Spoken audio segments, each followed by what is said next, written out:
you a chronic texter? No, actually turning it off. We're here in central Wisconsin. We're dam fishing with Justin Geike. Kind of a tough conditions. We got a big cold front came through. It's in the upper 40s, low 50s and raining. So we're gonna see what we can do. Just fishing dams from muskies. It's the first week of the season, and fish should be up in here, and see if we can catch one. Anytime you're below any kind of industrial plant, be it a paper mill, a power plant, or a dam, you're gonna have what I call an artificial water source coming out. Here we have a turbine which is used to generate power. Sometimes it's a warm water discharge for cooling machines, or it's just a spillway. In this case here, in this water turbines here that are generating power, there's constantly massive current flow coming out here. And even though we're fishing here during springtime, these locations are good all year long. In the springtime, it makes sense because the fish are just done spawning. They're looking for the nearest adjacent food source, and there's a ton of food in this location. During the summertime, these areas also provide a lot of shade and deep water, which means the deep water is going to be a little bit cooler and these fish will summer. The fall time, obviously fish like to be in the deep holes late in the fall. I think a lot of fish winter here as long. So you see resident fish. You know, quite honestly, we've caught the same fish over many years, multiple times. John Sparble, the guides with me, between he and I, we've caught the same tiger muskie in the same general area 5 times now, between 36 and 44 inches. What I'm doing, because I'm fishing current, is I'm primarily using a weighted bait. And because it's spring, we're downsizing a little bit. I'm using little shad bodies. We're using some of Tanner's spinner baits, and getting way up into the current, and almost like a fly fisherman does, utilizing the current to bring the bait down to us, just swimming along a very natural motion, and so far it's working. I skip it all the way up in there. You see I'm not really working the bait much. I'm just pumping it along, keeping it. Ooh, that was a bite. Take your time, I'll flame a little bit. What do you got, Justin? First cast on the shad. Feels like a good fish. Haven't gotten a look yet. You never know in this current. It's so hard to tell, but usually they come up pretty quick. Nice head shakes. Oh, it's a walleye. Big walleye. Big, yeah. Walter. Big walleye. Wow. That's a big That's walleye. a big walleye. Saw the white tip on the tail. Here he comes. Get him, get him. Oh, that's a big walleye. Nice walleye. Nice. Oh, Wow. what a hog. That is. And that's just a thing about walleyes, you know, so often, and I've seen this especially with Jason and roach trolling, you know, how many, 25 to 30-inch walleyes do you get on musky baits over the course of the year? So often people use jig and minnow or jig and a leech, and because that's what you see everywhere. But man, throwing musky baits every year in this area here, we always get great big walleyes, and this one is awfully close to that magical 30 mark. What a fight too, man. That felt like a big muskie. It did. It was fighting like one.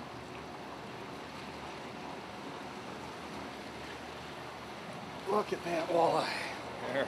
Beautiful fish. Real nice walleye. Hard fighter. Wow. Yeah. Just a dandy. Yeah. Great way to start the day out. That's boy, our DNR has really done a fine job of putting this slot limit to protect these fish, these 20 to 28 inchers. And it's showing we're seeing more walleyes like this than ever before. Let's get this one back. Beautiful fish. There she goes. Cool, wrong species, but definitely cool, right man. size.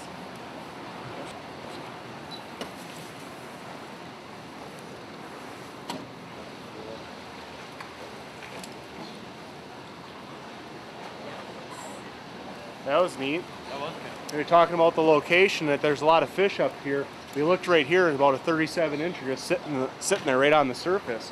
That's an important thing too in this area. You know, we're in approximately 10 feet of water with all this current. People would think they need to get down 4 or 5, 6 feet. Most of these fish are within the top 33% of the water column. And those fish that aren't generally nearly as active as the ones that are up high. So even though we've got fast current, I'm seldomly throwing super heavy baits because I only want them to get them down a few inches. There he is, I got him. Same fish Same fish I just saw.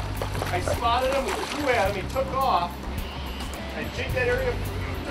Oh!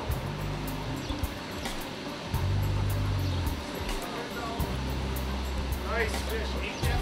Yeah. That was awesome. This has been a great bait for me right now. I'm working on a prototype there. Not a giant. We got one.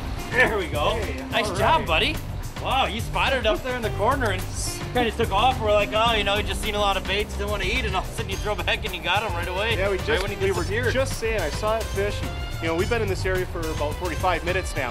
How many times these fish could see baits before they decide to eat? We threw at that fish 6 times before it decided to eat this swim shad here. But we got one. That's awesome, man. Nice. That was a great job. That was cool. All right, let's take a look at our first muskie of the day. Not the biggest one, but it's a great start, especially with this cold front we've had. Conditions are not great today. Yeah. There. Nice. Nice healthy fish, a little 3-footer here. Sitting right underneath these dams. Usually it seems like when these fish come up underneath the dams, they're here to feed, you know? And you can tell they're spending some time up here. Look at the scars on his nose here from banging in. These fish are usually scarred up, but they're very healthy. Let's get this one back right away. There we go. All right. Oh. Now he's holding face up into the current here. Let him catch himself. And there he goes. Nice. Good way to kick it off. Yeah, that was great. Try to get some more. Yeah, try to find Mama. She certainly lives here. We've caught plenty of them in that 4-foot range in here. Cool.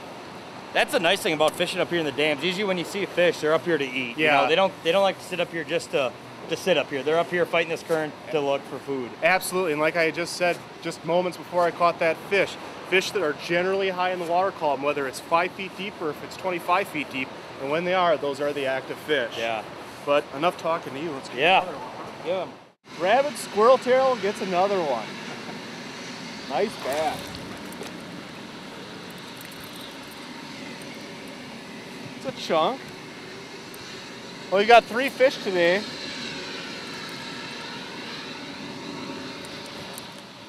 We got 3 fish today, and they're all different species. We got a giant walleye, a decent little muskie, and now a chunky smallmouth bass. It's a nice thing about throwing these little rabbit squirrel tails. I mean, you get such a variety. You know, I just lost actually a really nice pike that had been 4 different species. He wasn't going anywhere. Oh, use good hooks, don't you? There you go. Got him, thank you. Nice little bass, chunky thing, just hammered it. Put this one back. Like I was saying, you know, in springtime, you know, these muskies are preferring these small baits, it seems like. We're using Tanner's rabbit squirreltail here. We've got 4 different species now, and it's a nice bait to throw. I mean, right now, these muskies are biting the smaller baits, but also gives the opportunity for some great multi-species action. What we're fishing here is we have a warm water discharge coming out of this plant here. It's the first week of the season, the water's still a little cold. So areas like this are just magnets for fish. That warmer water coming in, those fish want that warmer water right after spawning and everything, kind of recover from the spawn. And all I'm doing is you can see the discharge coming out of here, just casting right up into that main current where that water's just a little warmer, and that's where these fish are really gonna be hanging out. And yeah, that's where bait fish are gonna be congregating in here with the warmer water and everything. Bait fish, everything, game fish, everything's gonna be up in here. And always a good spot all year long, really. Nailed a monster spoon. Yeah, it is. Nice. Oh, he clobbered it right on that shoreline. Just giving that spoon, reeling it in, giving it a couple pumps, and Oh, got it! got it! All right. All right, nice. Second fish of the day, right at this discharge. Just cast that spoon right up to the bank, gave it a couple cranks, gave it a pop, and then there he did. Just nailed it. Nice fish. Just a little monster spoon with a pork rind trailer. So, who said spoons are just for pike? We'll get this fish unhooked and get a look at it. When that head came up, I thought it was a giant. Oh. Oh, good thing I just sharpened my hook. Yeah, no kid. This is all this fish came on. Just a simple little monster spoon, pork rind trailer.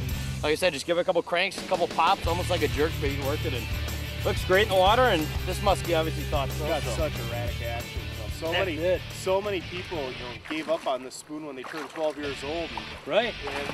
And why? You know, I grew up fishing on my grandpa's pond and catching big pike all the time. And, you know, anything a pike's gonna be a muskie. Yeah, I mean, look at that. Just got flat, it's got action, it's got everything. And pike love it, muskies love it, just nobody throws them for muskies. Hook set percentage is fantastic on them. Yeah.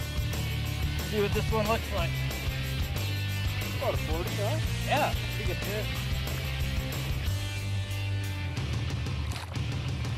go. Yeah. Nice river fish. So, ate that monster spoon right next to shore, early spring, and good fish. Oh, it's got a radio transmitter in it. Oh, it does. Look at that. Wow. If you look at that, it's got a radio transmitter in it. And Tanner, the DNR has not radio transmitted this water. Really? They've only radio transmitted the lake above here. Wow, that's cool. Nice. Cool. All right, here we go. Put her back.